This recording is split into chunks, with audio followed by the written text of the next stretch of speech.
Hey guys, how is it going? My name is Fluffy Man here, and today we're gonna do a quick guide on how to survive your first game, how to identify your ghost, and we're gonna do this, and we're gonna go over everything we do, why we do it, how we do it, and just show you guys so you know what to do for your first game. We're gonna be very in depth with it, and the map we're gonna do this on is gonna be the very first map you'll probably play in the game, and I'm gonna explain every little detail as we go through it and why. So you're gonna have two choices for map. You're gonna have Willow Street, which is gonna be at the far right. And my head kind of covers this one, but the one over here, this is Tanglewood. This will be the one we're doing. It's got 11 rooms, 2 floors. And the reason we're gonna choose between these two maps is mostly just because it's a 10 room, 2 floor map and 11 room, 2 floor map. Edgefield, Ridgeview are contenders, but they do have more rooms, more floors, so it can be a little bit more, especially if this is your first game and you're new. So with that out of the way, let's go ahead and move on to the second thing, the second tip. So whenever you're playing this, here's what I would recommend. Although amateur feels nice getting set up, and so does intermediate, I would recommend actually learning the game on professional. And here is why. The first one being your fuse box is going to start off, which is good because you're going to want to get in the habit of turning that on so you can start to find your ghost room. In my personal opinion, when looking for temperatures, because this starts off, the house isn't going to start warm, so you'll be able to start getting those temps you need quicker. If you're a temperature person, there's different ways to find the ghost, and I'll show you those. Also, it's just going to get you used to the game more and just like being able to use all your resources. So I always recommend learning on professional. Let's go ahead and get this going. Plus, like, the startup time and stuff is nice from intermediate and novice, but professional, it it doesn't really give you any extra handicaps, but it doesn't really take away from the experience. You still get your 3 evidence, you still get some hiding spots, you get the breaker turned off, so it does give you those little extra objectives. We are going to run your first day loadout, which is just the base equipment. So let's get into this Tanglewood and figure out the ghost. So the next tip, my third tip for getting started, is going to be what you're going to go in to look for the ghost for.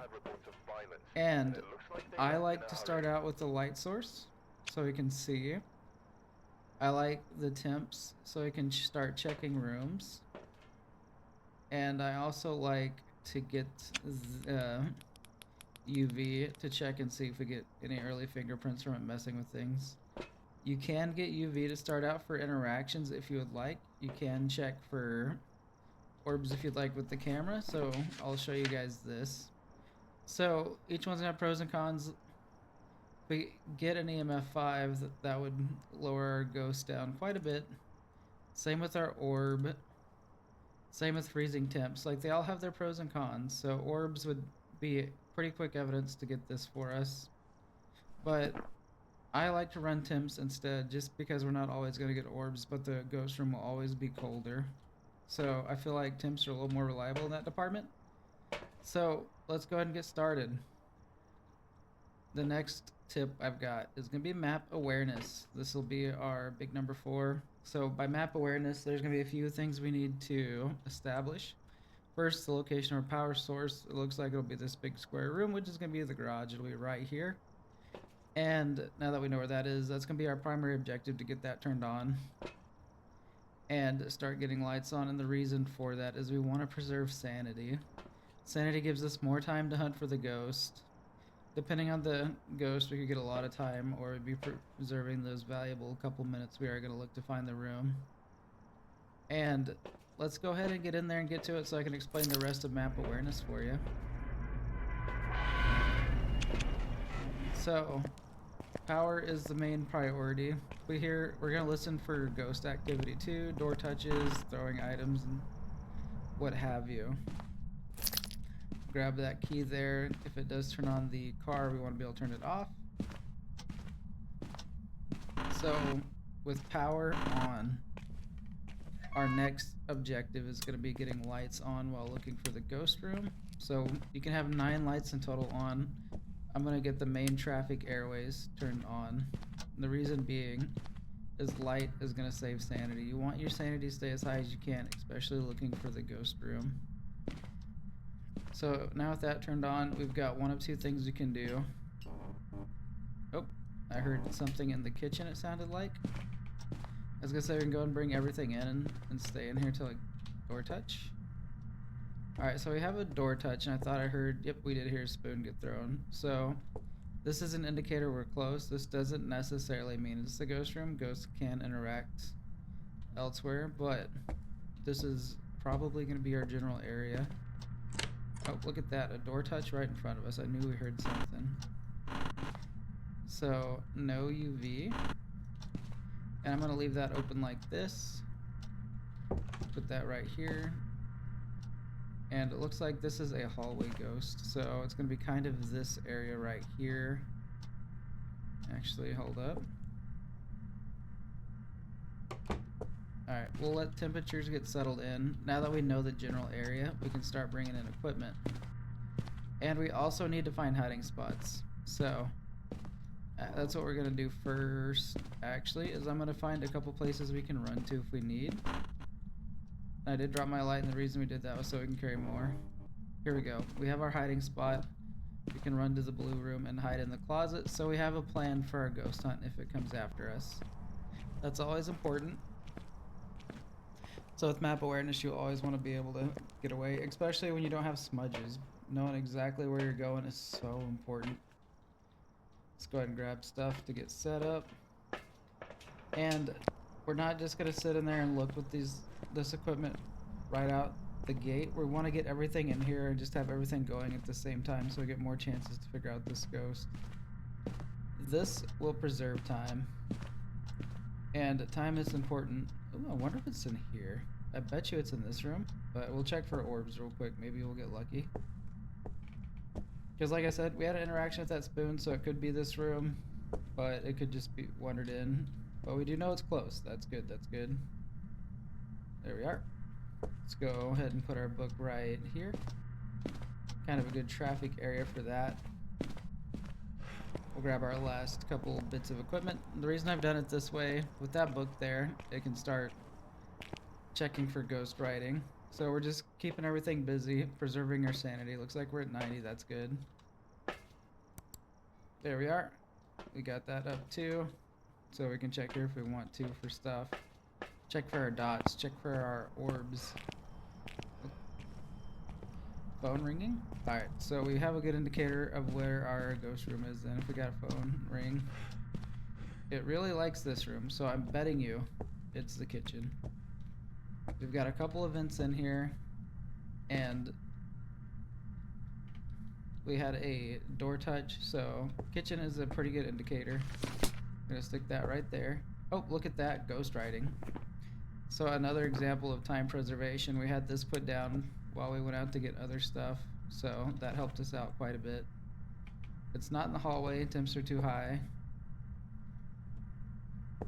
Alright, let's see. Garage?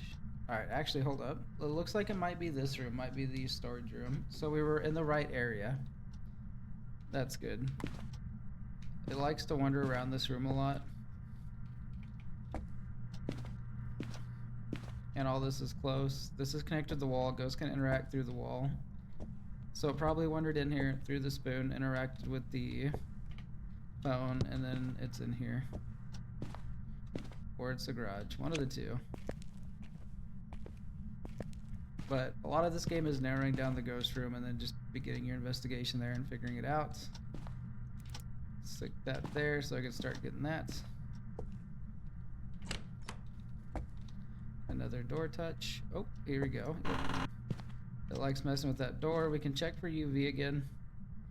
And I'm going to tell you guys now it's not going to be UV. It's already messed with the door a few times and we have not got that evidence. But we'll check again just to show you. So on professional, we've got door interactions. It's touched the door, it's moved the door.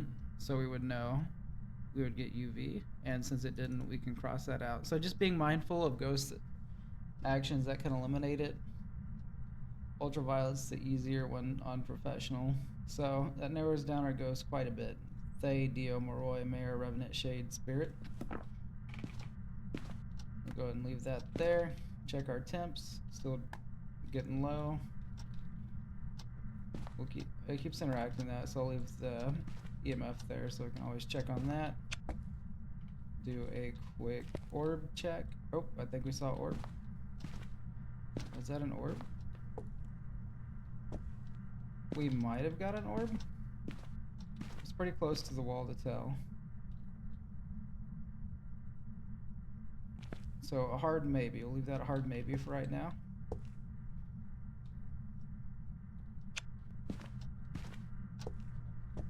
And we're gonna grab our spirit box and we'll start checking for this. Oh, that was quick. Spirit, Mayor Maroy Dio. So freezy tips, EMF, dots, or orb. Another door touch. Do one more of these just so you guys, yep, still no UV, not gonna get it. EMF 2 from the interaction. Temp check, nothing there. Interacted with that too. So we'll cover this room real quick. I haven't actually ever tried this, but I'm curious. Let's see. Nope, I didn't think that'd work, but it was fun. So time management. Now our time is being spent looking for the ghost. We do need to be aware that we'll soon be in hunting range, so we need to be careful. I'm gonna make a decision and turn this light out because I really do think we got dots. I mean orbs. I just missed them. So we'll check. You can always double check. Don't ever be afraid to double check. Sometimes you can just glance and just barely miss them. I wonder. Nope. Do we have hiding in here? Yep. So we have 2 escape plans. If we get caught out, we can go there to that locker. If we're on that side, we can go to the bedroom hiding spot. So Dio is on the board. That concerns me a little bit, actually. Oh, you guys see that? That was dots. This is a Dio. So I'm gonna get out of here and explain Dio to you. Oh, it just booted me out of the house. So Dio is one of the few ghosts in this game. Well, this is the only ghost in the game you cannot hide from. So we're gonna leave. Come in here. And we're not worried about the other objectives. We're just worried about getting you guys through your first hunt. We got our Dio, just like that, we'll get out. And we're gonna talk a little bit about cursed items in Dio here in a second.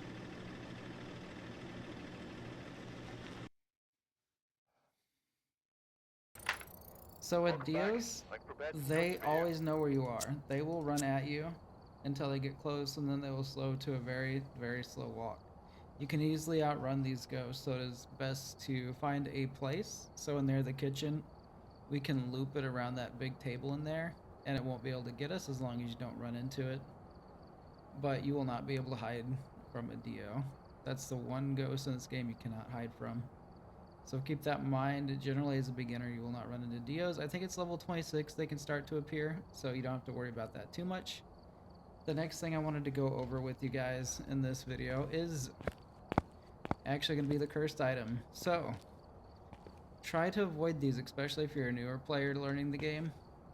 Focus on figuring out the ghost room naturally, figuring out getting the evidence and everything. Don't rely on these, because these will get you killed, especially when you don't have sanity medication.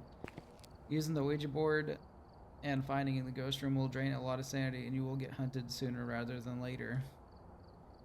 You will get interactions from the voodoo doll, but the issue with that is it does use sanity and can cause a ghost hunt. It can help you find the ghost room, but the cons are too high. Summoning circle will take all your sanity to pretty much light, so you will get a hunt, a cursed hunt. It will hunt real quick, probably kill you, especially if you don't have sanity meds or smudge.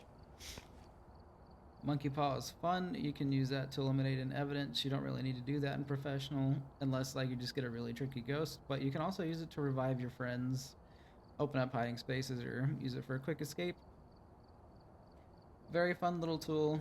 This one, if you want to kind of experiment with, that's fine. I'd avoid the music box because that could get you killed. You'll hear the ghost singing from the room, but it will drain your sanity and can cause a hunt, especially if it meets the music box meets with the ghost. Tarot cards, this is kind of gambling. They're a lot of fun, but they can get you killed. High Priestess will give you a free revival. Hangman will insta kill you. Devil will cause an event on you, and then if you get death, it'll start a hunt. Very bad, especially if you have Devil followed by death, because you'll just be able to hunt where evented. This one, the mirror, is very good for finding the ghost room. If you want to use it for 1 or 2 seconds, the first time around it will use quite a bit of sanity, but it'll tell you where the ghost room is. Experiment with this one at your own risk. I'd still recommend just avoiding them altogether until you've got a little bit of a grasp on the game. I hope this video helps you guys survive your first ghost hunt. Thank you for watching. If you like this video, please like, favorite, and subscribe. If there are areas you're struggling with this game, please leave a comment and I will cover them for you. We will do our best to help you out. We'll see you guys in the next one. Bye.